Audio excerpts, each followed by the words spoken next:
Hər vaxtınız xeyir olsun yoldaşlar. Hər birinizi salamlayıram. Mən Şəmxal Sadıqlı.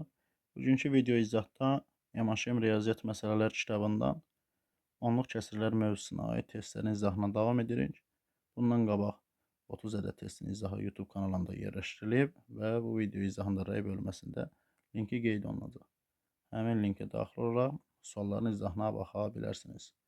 Video izahının sizlərə faydası varsa, videonu bəyənib kanala abunə olmağı unutmayın. Hər birinizə uğurlar olsun. Başlayaq sualların izahına. 31-də yazıb ki, 4,125 ədədini aşağıdakı ədədlərdən hansına vursaq, alınan ədəd tam ədəd olar. 4,125-i belə yaza bilərik. 4,125. Hər biri 125-ə bölünər. Yəni məxrəc ilə sürəti 125-ə bölünür. Ödər 4,8-də 1. Düzgün olmayan kəsirə çevirəndə 4 8-in 32, o da 1, 33. 8-də 33-ü neçəyə vuranda tam ədəd alınır? Yəni 8 burada bölünmədi. Yəni mütləq ən azı həmin ədəd 8 və yaxud da 8-in misli olan ədəd olmalıdır. Cavabımız da olur G variantı. Çünki 8-də 33-ü 8-ə vuranda 8-lər gedir. 33 tam ədəd olmuş olur. Keçək növbəti suala. 32-ci suala baxırıq. 32-ci sualda isə bizə deyir. X müsbət ədəddir. X üstəgəlsin 8-də 3 yuxarıdakı ifadə müsbət tam ədəd olarsa, X-in ala biləcəyi ən kiçik ədəd aşağıdakılardan hansıdır? Ən kiçik ədəd deyirsə və müsbət tam ədəd. Ən kiçik müsbət tam ədəd 1-dir. Yəni ala biləcəyi ən kiçik müsbət tam ədəd. Deməli verilən bu ifadə nə olmalıdır? 1-dən böyük və bərabər olmalıdır. Onda biz bunu həll etsək, onda X olacaq böyük bərabər. 1-i yazarıq 8-də 8 kimi. 8-də 3 sağa keçəndə çıxarıq 8-də 3-ün. Deməli, X böyük bərabər olacaq 8-də 5. 5-də 8-ə böləndə deməli, X böyük və bərabər olar. 5-in içində 8 0, 50-in içində 8 6 dəfə, 2 qalar, 20-in içində 8 düşər 2 dəfə, 2-də 40, 40-ı da 8-də böləndə 5. Deməli, X 0,1000-də 625-dən böyük və bərabər olmalıdır. Ən kiçik hansı? Bərabərlik şərti olduğuna görə 0,1000-də 625-in özün ala bilər. Yəni cavabımız olacaq B variantı. Keçək növbəti suala. 33-cü suala baxırıq. 33-də deməli, məxrəcə baxsaq, 1-dən 0,6-sını çıxanda geridə qalar 0,4. 0,6-nı 0,4-ə bölmək. Yəni hər birin 10-a vuranda 6 bölünsün 4 demək. 6-nı da 4-ə böləndə 6-nın içində 4 bir dəfə, 2 qalar, 20-ni 4-ə böləndə 5 düşər 1,5. Artıq ifadə belə oldu. 0,6 bölünsün 0,6 çıxılsın 1,5. Və yenə də kiçik ədəddən böyük ədəd çıxırıqsa cavabımız nə olmalıdır? Mənfi olmalıdır. Və yaxud da böyükdən kiçik çıxırıq, böyük işarəsi. 0,6 1,5. Adi qaydada 15-in 6-sını çıxanda 9 qalmır. İndi 1,5-dən də 6-sını çıxanda, yəni 1 manat 50 qəpikdən 60 qəpik çıxanda 90 qəpik. Və işarəsi mənfi olacaq. Yəni mənfi 0,9-da 0,6. Hər birini 10-a vursa, bu elə mənfi 9-da 6 deməkdir. Mənfi 9-da 6-da ixtisar aparıb hər birini bölüb 3-ə cavab edir. Mənfi 9-u 3-ə böləndə 3, 6-nı 3-ə böləndə 2. Cavabımız oldu. Mənfi 3-də 2 A variantı. Keçək növbəti suala. 34-cü suala baxırıq. 34-də deməli 3 bölünsün. Məxrəcdə ixtisar edə biləcəyimiz ədədlər var. Deməli 0,10-da 1-i bölüb 0,11-ə. Bu formada elə saxlayaq. 0,10-da 1 bölünsün 0,11-ə. Baxın, burada hər biri 3-ə bölünürmü? Hər birini 3-ə bölə bilir.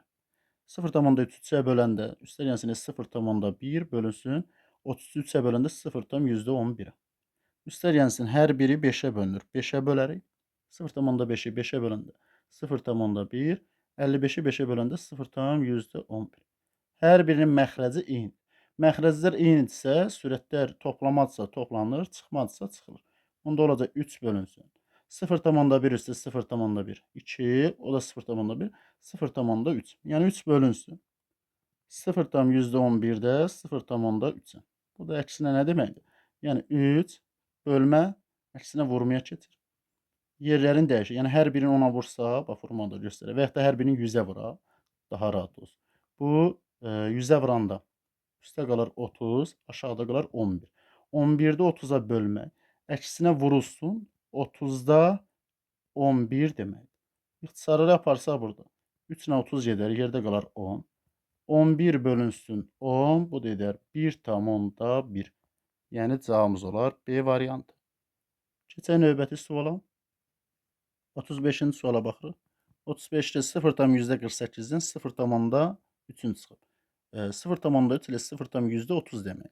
Dedi ki, onluq kəsirin sonuna istədiyimiz sayda 0 yazıb və yaxud da olan sıfırları nə edə bilərik? Silə bilərik. 48-dən 30-un çıxanda yerdə qalacaq 0,18 bölünsün 0,2-yə bərabərdir 3x çıx 0,6. Baxın, %18, %2. Hər birini ilə 100-ə vuranda vergüllər itər. 18-i 2-yə böləndə yerdə neçə qalır? 9. 9 bərabərdir 3x çıx 0,6. 0,6 sola keçənə toplama olar. 9 üstə 0,6 gəndə 9,6 bərabər olar 3x-ə. X-i də tapmaq üçün 9,6-nı bölərik 3. X də bərabər olar 3,2. Yəni cavabımız olar Y variantı. Növbəti suala baxaq. 36-cı suala baxırıq. A üzərinə B, üzərinə C gəlib 13 olarsa, verilən ifadəni bizdən soruşur. Deməli, A tam BC üstə gəlib, tamın qoyaq.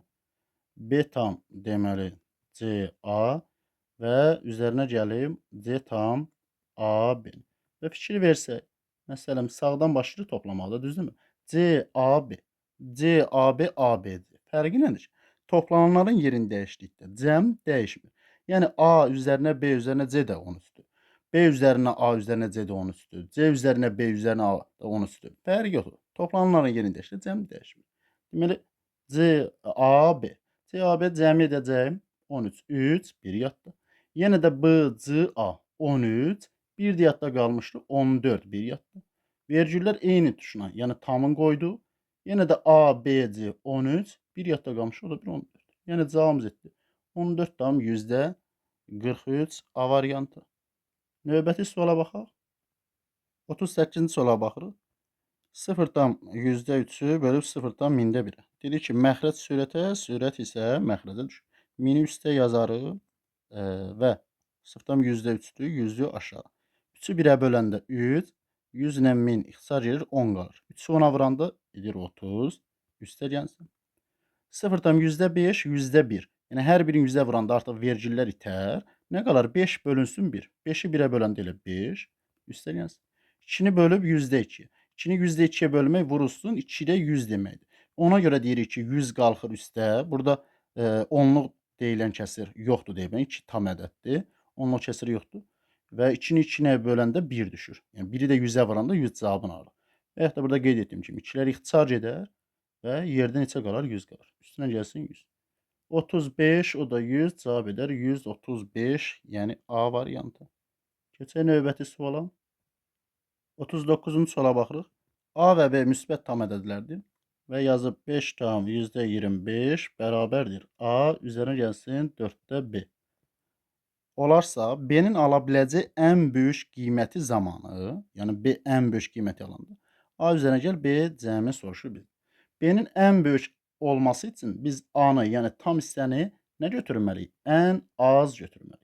Bəs ən az neçə götürə bilərik? Tam hissə olduğuna görə A 0 yaza bilmərik. A ən az neçə yazmalıyıq? Çünki burada tam hissə 5-dir. 0 yaza bilmərik. A ən az onda neçə yaza bilərik? 1 yaza bilərik. A 1 yazırıqsa 5-dən %25-dən 1-in çıxanda yerdə neçə qalır? Bax, burada qeyd etdik. A 1 olmalıdır ki, B ən böyük olsun. Yerdə qalır 4 tam yüzdə neçə? 25 bərabərdir. 4-də B. %25, 25-ə ixtisar gedir. Bu 4 tam 4-də 1 bərabərdir 4-də B deməkdir. Düzgün olmayan kəsirə çevirəndə 4 4-ün 16, o da 1, 17. Yəni 4-də 17 B-dir, üzr istəyirəm. 4-də 17 bərabərdir 4-də B. Məxrəclər bərabər olduğuna görə və yaxud da çarpazla vursanız eyni şey. Sürətlər də bərabər olmalıdır. Yəni B-nin ala biləcəyi ən böyük qiymət B bərabər olur 17-yə. B-də dedik nə vaxt ən böyük qiyməti alır? A-nın yerinə yazanda ən kiçik ədədi. A-nın yerində 0 yaza bilmədi. Çünki tam var orada. Tam 0-dan böyükdür. 5 tamdır. Və sıfırdan böyük onda ən kiçik A-nın yerinə 1 yazdıq ki, B ən böyük olsun. Deməli, B-nin ən böyük qiymətində, yəni 17-də. A da 1 oldu. Bizdən cəmi soruşur. A üstəgəl B, 1 üstəgəl 17, cavab verəcək 18 D variantı. Keçək növbəti suala. 40-cı suala baxırıq. 40-cı sualda 0,3-ü 5-ə bölür. Baxın, burada qeyd edək. 10-da 3-ü 0,3-ü 10-da 3 kimi yazdım. 5-ə bölmək bu bərabərdir ilə 10-da 3 vurulsun 5-də 1 deməkdir. Bu yolla da göstərək, tam aydın olsun. 10-da 3-ü 5-də 1-ə vuranda bu deyilir 50-də. Onu 5-ə vurduq 50, 3 birində 3. 50-də 3. 50-də 3 üstə gəlir 0,84. Baxın, belə yazıq. 50-də 3 üstə gəl 0,84-ü yüzdə nə kimi yaza bilərik? 84 kimi yaza bilərik. %84 hər birini 2-yə bölərik. 50-50 ortaq məxrəc olsun da. Böl 2-yə, böl 2. Bu da elə 50-də 3 üstə gəlsin. 102-yə böldü. Bu deyilir 50-də 42. Toplasa bu deyilər 50-də 3 üstə 42 gəlsə 45. Hər biri 5-ə bölünər. 45-i 5-ə bölərəm. 9. 50-ni 5-ə böldü 10. Yəni 10 da 9 eləyər. 10 da 9 özü də nəyə bərabərdir? 0,9 deməkdir. Yəqin ki, fikrim aydın oldu. Bu yolla da onu kəsrə çevirməklə də tapa bilərsiniz. Mötərizənin cavabı etdi 0,9. 0,9-u 0,10-da 3-ə vururuq. Bu formada yazaq elə. 10-da 9 vur 10-da 3-ə. 9 üçün 27, 10 onun 100. Yəni %27. %27 nə deməkdir? 0,27. Cavabımız oldu. Deməli, D variantı. Keçək növbəti suala. 41-ci suala baxırıq. 41-dən -10-u bölüb mötərizəni hesablayaq. 0,23-dən 0,13-ün çıxanda, 23-dən 13-ün çıxanda 10 qalır. Yəni 0,10. Onda olacaq -10. Bölməcə əksinə vurma olacaq. Vurulsun. 0,10 0 silsə elə 10-da 1 deməkdir. Əksinə bu vurulsun 1-də 10 olmuş olacaq. Və 1-in bir önəmi yoxdur. Hər hansı bir 1-ə böləndə həmin ədədin özü. -10 10-a vuranda cavab verəcək -100, yəni D variantı. Keçək növbəti suala. 42-ci suala baxırıq. 42-ci sualdan belə görsənməsinin səbəbi kopyada yanlışlıq olmuşdu. Yəni necə görsənirsə ekranda, kitabda da o formadadır. Deməli 0,12-ni bölüb 1,2. 100-ü biz aşağıda yazarıq və 10-da 2 10 üstə. 12-ni 12-yə böldü 1. 100-ün 10 ixtisar getdi. Yerdə qaldı neçə? 10-da 1. Bölünsün. Bölünsün. Deməli 100-ü biz aşağıda yazdıq. 10-da 4 10 üstə. 14-ü 14-ə böldü 1. 100-ün 10 ixtisar etdi 10-da 1. 10-da 1-i 10-da 1-ə böləndə, eyni ədədə böləndə 1 düşür. Və ya da baxın, elə bu buradan yaranır da 10-da 1. Əksinə vurulsun 1-də 10 olur. Onlar ixtisar etdi, yenə 1 oldu. Və ya da eyni ədədə böləndə cavab hər zaman 1. Keçid növbətində 1,6 və bölürük 0,16. 100 üstə qalxar, 10-da 6 10 aşağı. 16-nı 16-ya böldük 1. 10-la 100 ixtisar etdi. Yerdə neçə qaldı? 10. 10 vurulsun. Yerdə nə qalıb? 5-də 3. Vur 5-də 3. Onun 5-də 3-ü 5-ə böləndə 2, 2 3-ündə bu da etdi 6. Deməli, cavabımız oldu. Bura qədər olan ifadə etdi 1.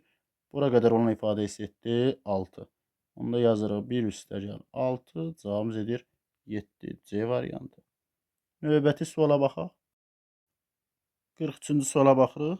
43-cü sualda da kopyadan səhvlik olmuşdu. 0,4 olmalıdır. Bir də sanırım. 0,4.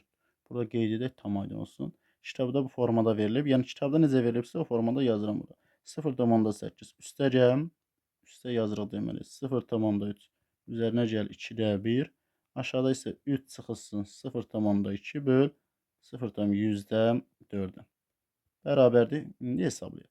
0,8 olduğu kimi qalsın. Üstəgəl 2-də 1, yəni 1-i 2-yə böləndə, 1 manatı 2-yə böləndə adam 50 qəpik. Yəni 0,5 edir.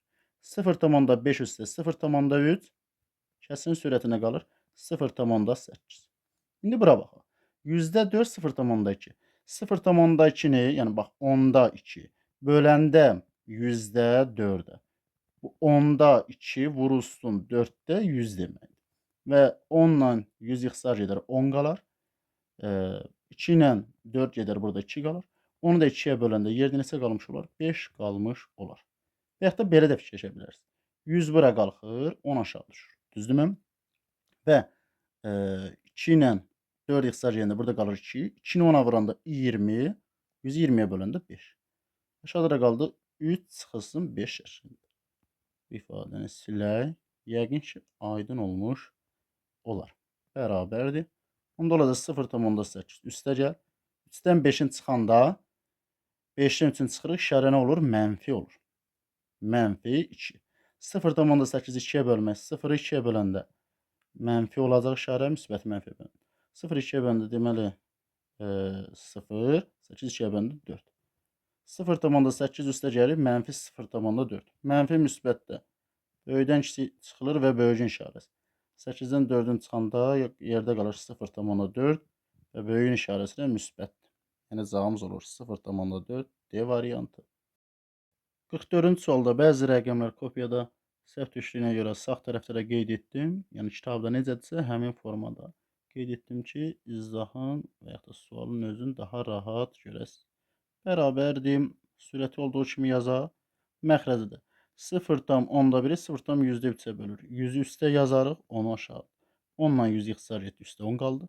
1 bölünsün 3-ü 10-a vuranda eləyir 3-də 10. Növbətində 0,6-nı 0,18-ə bölüb. 100 üstə qalxır, 10 aşağı. 10 ilə 100 ixtisar edir, üstə qalır 10. 6, 18 ixtisar edir, yerdə nə qalır? 3-də 1.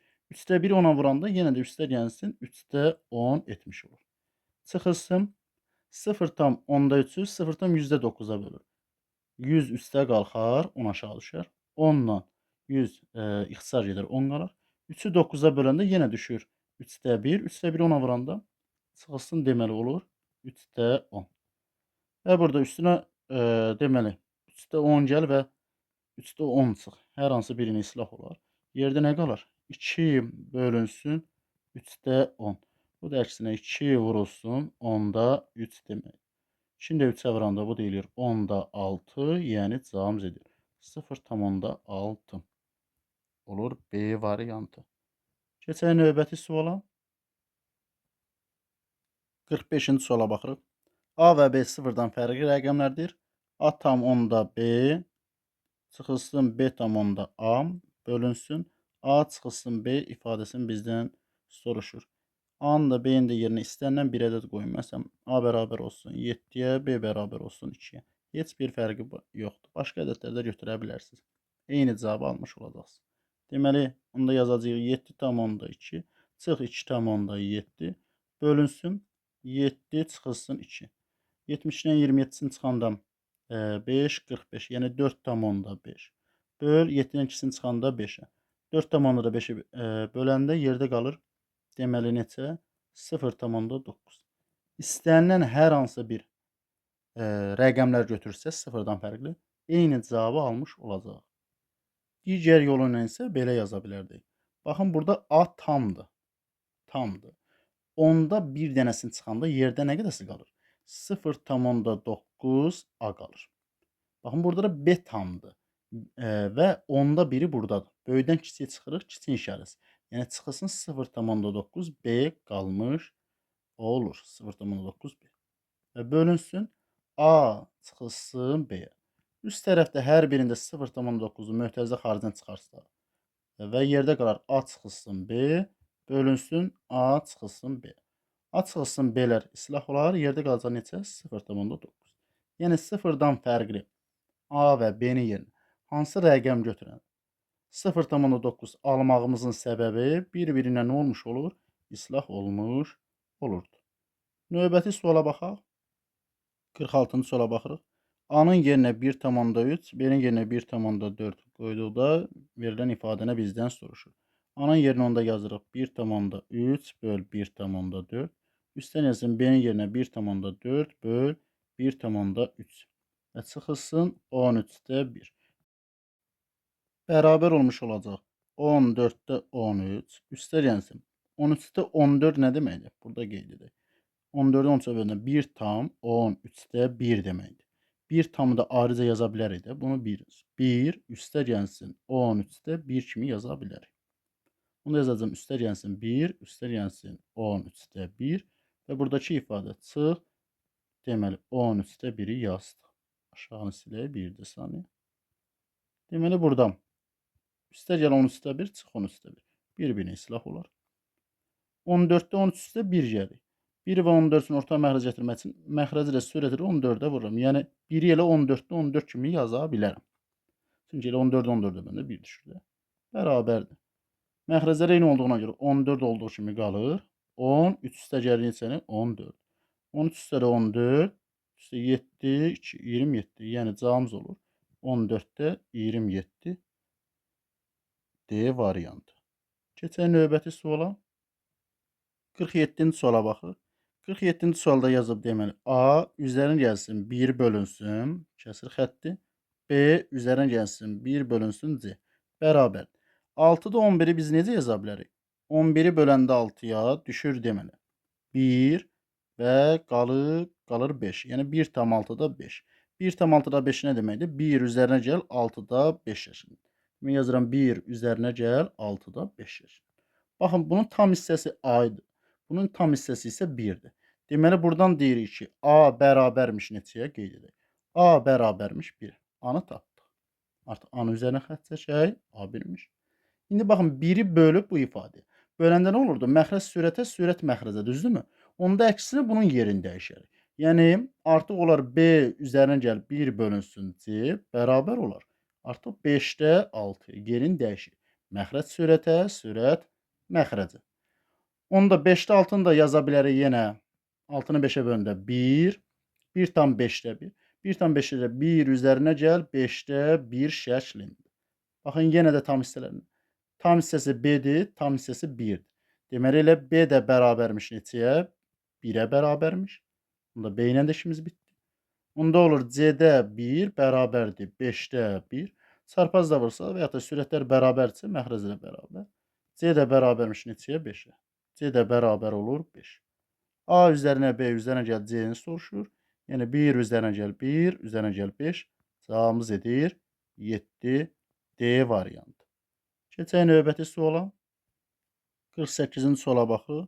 48-də 0,125 ədədin aşağıdakı ədədlərdən hansına vursaq alınan ədəd tam ədəd olar. 0,125-i 1000-də 125 kimi yazaraq. Hər biri bölünər 125-ə. Üstə qalar 1, aşağıda qalar 8. 8-də 1. Deməli elə bir ədədə vurmalıyıq ki, həmin bu 8 ilə nə olsun? İxtisar olmuş olsun. 22 8-ə bölünmür. 444 bölünmür. 5 ilə bitirsə təkrar bölünməz. Və cavabımız olur 8-ləri burada görürük təbii ki. Uzatmağa ehtiyac yoxdur. Yəni 8-dir, hamısı 8-dən ibarət. 8-ə bölünəcək. Sadə bir sualıdır. Növbəti 49-a baxaq. Hesablayın. Deməli 15,2 vur 4-ə, 60,8 vur 68-ə, çıx 30,4 vur 34. Təbii ki, bir-bir hesablayıb da yaza bilərik. Amma daha rahat olsun deyə bunu belə yazıram. Yazıram ki, 60,8 vur 68-ə, çıxılsın 30,4 vurulsun. 34-ü belə yazıram. Vur 2-yə, vur. 34-ü böləndə 2 yer neçə qalır? 17. Vur 17. Yəni 2 vur 17 ilə 34 demək deyil, bəli. Çıxılsın 15,2-ni 4-ə vurur. 4 2 8 4-ü 15-ə vuranda 60. 60,8 etmiş olur. Bərabər burada qoyaq. Baxın indi nə edəcəm? 2-ni də vuranda 30,4-ə neçə edər? Bunun əvəzinə nə yazacağam bir dəfəlik? Bunun da əvəzinə yazarım ki, 2 4-ün 8, 2-ni 30-a vurduq 60. 60,8. Yəni artıq bu ifadənin yerinə nə yazdım? 60,8 vur 17 yazmış oldu. Hər birindən nəyi çıxardıram qarşıya? 60,8-i çıxardıram. Qeyd etdiyim kimi bir-bir vurub da hesablaya bilərsiniz. Sadəcə bu yolda göstərirəm ki, belə tip məsələləri daha rahat tez həll etmək üçün. 60,8-i mötərizə xaricini çıxardanda yerdə nə qaldı? 68.